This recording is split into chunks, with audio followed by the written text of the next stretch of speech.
What's going on? Not too much. Just trying to stay clean.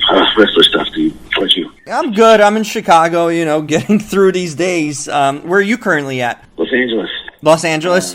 I have a ton of family in Chicago, though. Oh, really? We go there every year for Thanksgiving.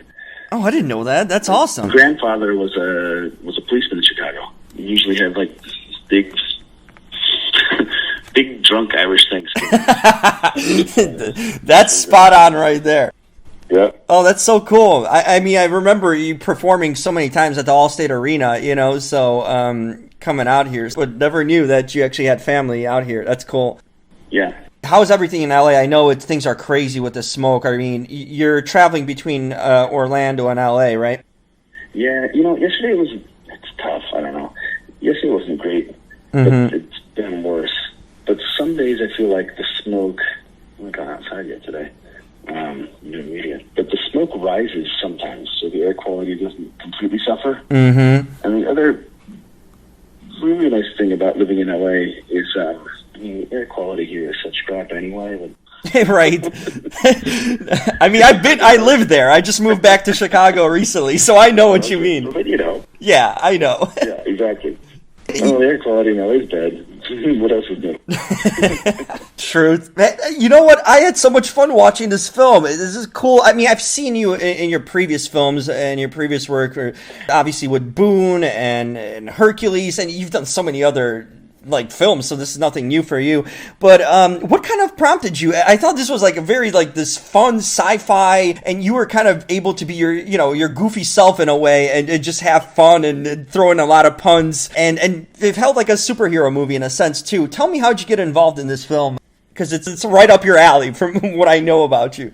I'm glad you liked it, and I did too. I think this might be the strongest thing that I've done outside of wrestling. So the genesis of this, The Speed of Time, is William Stribling, the writer-director, and Russ Nichol, the writer-producer, and I have been working on projects for years.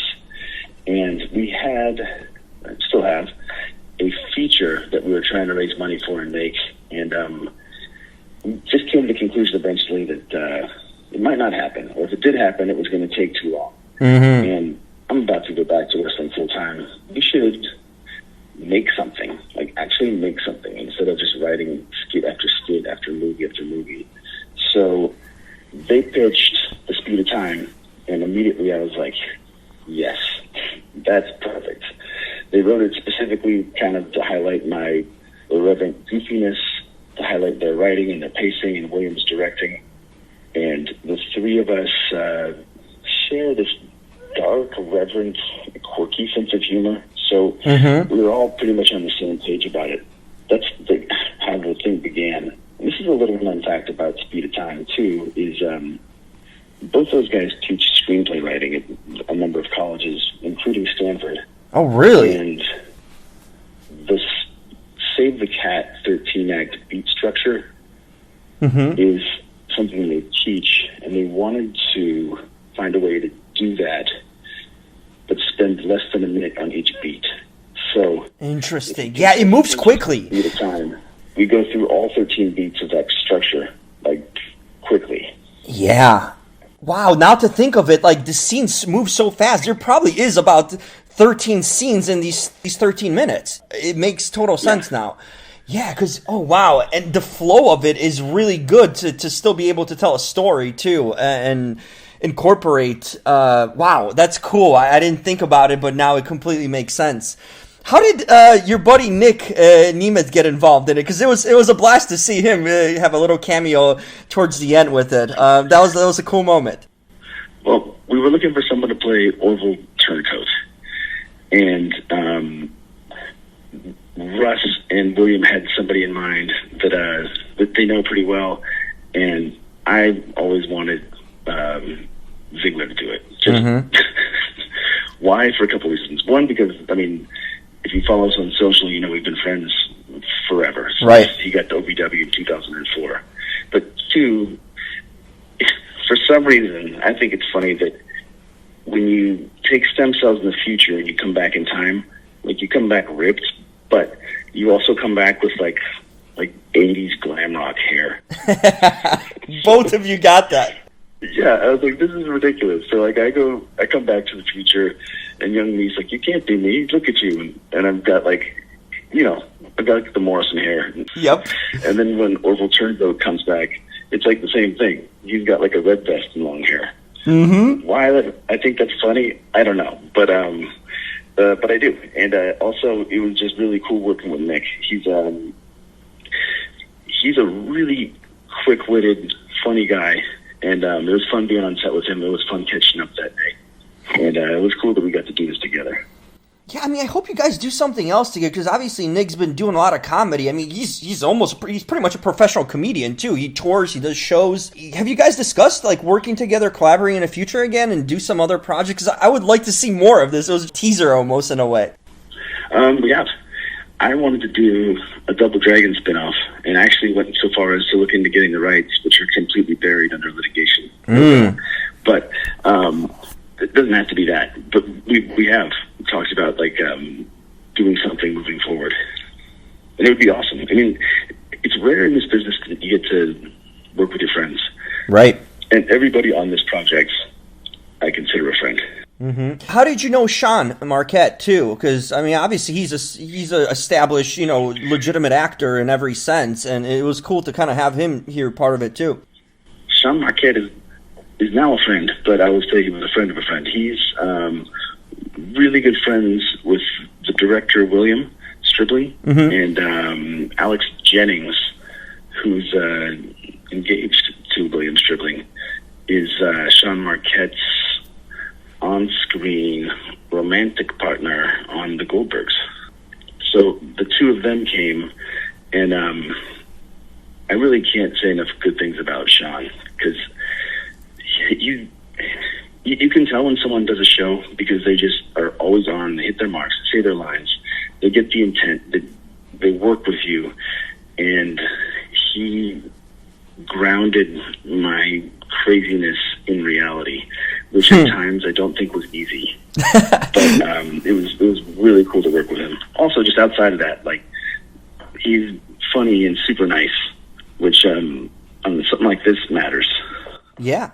No, I mean, obviously, working with friends and people you can get along with, that's the key to being in this industry, having these relationships. Right. I also noticed you did the stunt coordination on this film, which is cool because obviously you have a background of doing gymnastics and just, combat and everything too. Just for a sec. So I did the fight coordinating, and my buddy Brady did the stunt coordinating. Okay. Brady's a cousin of mine, and he did the stunt coordinating on Boone. And this guy, Chris Clements, is a wizard at visual effects, also did Boone, and the three of us are very tight. So Brady is very familiar with how I move, my strong points, my weak points, and I actually got to do the action design for Speed of Time. Like, I did a cool previs, and we brought out some talented wrestlers like Danny Limelight, Ringo Loco, and some really talented stunt guys. David Elson came out that day, and I think Brady was there, and Chris Clements was there. He's the VFX guy, but always down to take some bumps and take stunts if need be. But the reason that I think the stunts turned out well is we were all on the same page about what it is we were doing. Integrating pro wrestling, parkour, and laser guns into an action comedy. So, as opposed to Silat or Wing Chun, hand trapping, Shotokan, or something like that, like maybe I could have learned if it would have taken me a long time, and it might not have even looked right. We specifically cherry-picked all my strongest things and put that into the choreo, and that was our action. Oh, that's cool. Got to ask you some wrestling. I mean, now you guys you kept on going during the pandemic and obviously performing without a crowd. What has that been like? Have you finally kind of adjusted to this life without fans? Because, obviously the fans are such a big part of the show, but what has it been kind of like now, half a year later, and you guys are still doing shows down in Orlando now at the Amway. What has that been like for you? Well, I'll say a couple things. One, taking a bump hurts a lot more when there's no people cheering for you. There's no adrenaline. Yep. Two, I liked it for a while, and I'm excited for it to go back to obviously have fans again because it's been quite a while. But the reason I like it is because you put your entire focus on your opponent as opposed to like pandering to the crowd. Mm-hmm. And the pace is sometimes faster with no crowd because there's no huge like holy shit chant or fight forever like stuff going on. Right. That's not there. So when you hear that, everything slows down in front of a crowd. But because that's not there, the pace is faster. And I like both things, but I would call myself almost like a movement nerd sometimes. I like thinking of counters and different moves and different movement patterns and ways to do things and counter things. And all that stuff that I like to think about plays well in a situation like this when most of the focus is on the ring, what's happening in the ring. So I've enjoyed that aspect of it. That's interesting. It's been cool because, you were away from the WB for a while and you were doing a lot of the movies and you just kind of like stepped away from the ring and really took your career, your acting career to another level too. And now you're back in a ring, and I was anticipating your return for such a long time. And, the wrestling world kind of changed when you came back. You were doing some indie stuff and obviously with Impact you worked too. But now we have like AEW. I mean, did you ever, even before your return to WWE, consider coming back with them? You're, seeing what they're putting out because they're putting out some great stuff too. I mean, I feel like as a wrestling fan, I mean, more power to every single promotion. Impact, Ring of Honor, New Japan, AEW. I hope they all do great. Mm-hmm. I'm glad the way things worked out for me with WWE. And to touch back on something you said earlier, like doing movies when I left, it was interesting to me when I started training specifically for movies and leveling up my parkour and martial arts tricking, that a lot of that carried over to wrestling, which is why I feel like I'm more physically capable now than I was during my last run, which seems impossible because all that time's gone by. But it's kind of inspiring if you think about it. If you just look at your body as a machine and there's a series of physical prerequisites, i.e.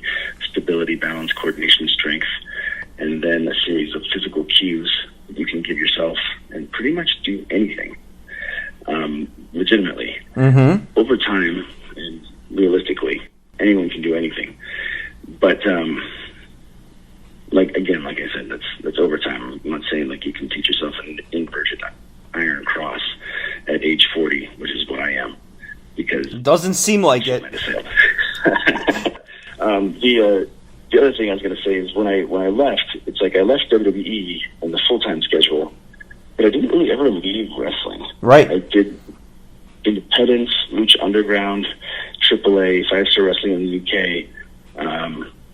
So many good independents like PCW and Defy Wrestling and AEW that it really kind of opened my eyes and gave me a wider view of what wrestling is.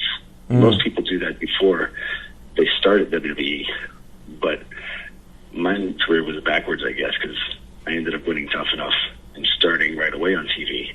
And now I've got this nice 8-year run where I was in the driver's seat of my own car, and I got to just really feel it. I don't think a lot of people do that, but I got to do it recently, and it's helping me a lot in the ring.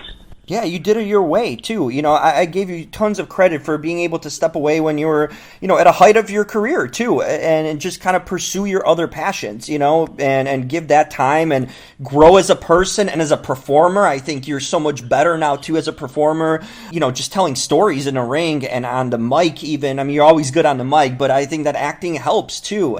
and bringing these other skill sets, and it just kind of makes me wonder, do you still want to do it full time for now going into the future, or you want to kind of mix in doing acting too, kind of splitting time? What do you kind of see yourself? Because you almost accomplish everything in the ring in a lot of ways with wrestling with different promotions and getting various titles. Is there something still you want to accomplish that's really kind of on your mind in wrestling? I view wrestling as a practice, right? Like it's like medicine. Like you constantly improve. I mean, I guess the only difference between wrestling and medicine is wrestling is probably just a little bit more important. But joking. Clearly. But as far as like what I have left to accomplish, if you asked me that question 10 years ago, my answer would have been like, I need to be Universal Champion. Right. I need to be World Heavyweight Champion. But now there is stuff that I have left to do, but there are moments that I want. And I can't even define what those moments are. It's like moments in front of crowds that feel like will live on forever, or, I don't know, for at least a couple of years. Mm-hmm. You know what I mean? Yeah, no, I know what you mean. There's things in wrestling that you can't control. Like, you can't control this champ. You just can't control that. So when you evaluate yourself by that accolade or compare yourself to what someone else has, you're setting yourself up to be unhappy. Mm-hmm. And that happens to a lot of people in wrestling. I don't want to be unhappy. I don't work best when I'm unhappy. My sweet spot is when I am like how I was in the Speed of Time, kind of this ball of crazy, positive craziness. And fun, having fun. For wrestling. Yeah. It's supposed to be fun. Yep. And you don't have to, in my opinion, good guy, bad guy, whatever. If I'm bad, I'm having fun cheating. I'm having fun making fun of somebody or bullying somebody. But I'm having fun. Mm-hmm. And good guy, I'm having fun doing whatever I'm doing. But to me, and it's not the same for everybody, but for me, I've noticed that everything works better when I have fun. Totally. And, a title doesn't define you and your career, no doubt. Whether you win a Universal or, WWE title, you've made an impact in that sense, in the industry. And it doesn't really define what you've done in so many ways. At the end of the day, it's somewhat of a prop. It's a good one. It's a recognizable one. But you can have a hell of a career without, having to have that at the end of the day. Where I sit now, I don't think I would become like a bitter, grizzled vet, mm-hmm. which is, I think, key to this whole. It's like the key to life, man. We just figured out the key to life in this interview about the Speed of Time. You see? Questions. There you go. It really is. It's a title, an accolade, a trophy, a thing. Is that more important than, like, is that it? Is it the sum of your life? Is it the sum of, is that the thing that you get that it means like you did it? That's it. You conquered pro wrestling. Or is it something more personal, more hard to define, less tangible? Yeah. Senior life outside of the ring and inside of the ring. But what are some of your interests, John? Like, what are some of your hobbies? I know you've been into gymnastics and martial arts. You have a very wide range of interests. But what are some things you like to do now these days? I know you married a couple of years ago and you kind of have a family. I mean, you see you mature and get older and things change. But what are some things you like to do in your free time when you get it? You're right. A lot of the stuff that I love to do is very animal flow, movement flow, mobility exercises, and like thinking through exercises. Sounds like probably like a workout nerd to a lot of people, but I actually really do like doing that. Writing is something that I've started to do considerably. Like I wrote Boom, and now I've got, probably like everyone, I've got like the little file on my computer that has like 50 ideas for shorts and movies, and then like maybe like 5 or 10 that are like kind of finished, and like 3 that are completely finished. But I like storytelling. I feel like storytelling is at my core of who I am, whether it's a short film, whether it's a feature, a TV show, or wrestling. And I've started realizing that in front of the camera, behind the camera, with the pen, but being the guy that has the creative autonomy to create the characters and tell the story is something that I really love. One more thing I'll bring up is helping my wife with her clothing line called Luca. Okay. She started during the lockdown and is available now on TayaValkyrie.com. That's her store. And she has been busting her ass on this thing and making really cool clothes. And for me, it's been awesome because now I no longer have to shop for clothes. Does she make the clothes herself? Does she sew, or she just kind of runs the business? If you see the website, you'll see kind of exactly what. So she will create patterns and have her patterns made, and she'll buy blanks and then hand tie-dye the blanks or bleach treat the blanks and screen print her logo on the blanks. So it's not as simple as just relabeling. She does a lot. That's awesome. Her backyard is covered in buckets of bleach and tie-dye stuff. She's got a whole office dedicated to Luca. There you go. Which is really cool. I'm wearing a Luca shirt right now, by the way. That's fantastic. I mean, you guys are creative people, both of you, so that's really cool. I wasn't aware of that, but I'll definitely check it out. Yeah, man. Well, dude, great talking to you. Hey, thanks. I'm really looking forward to what's next for you, and been enjoying your work for years. So awesome job on this film, and keep on doing your stuff in the ring. Thanks. I appreciate you. All right, take care, John.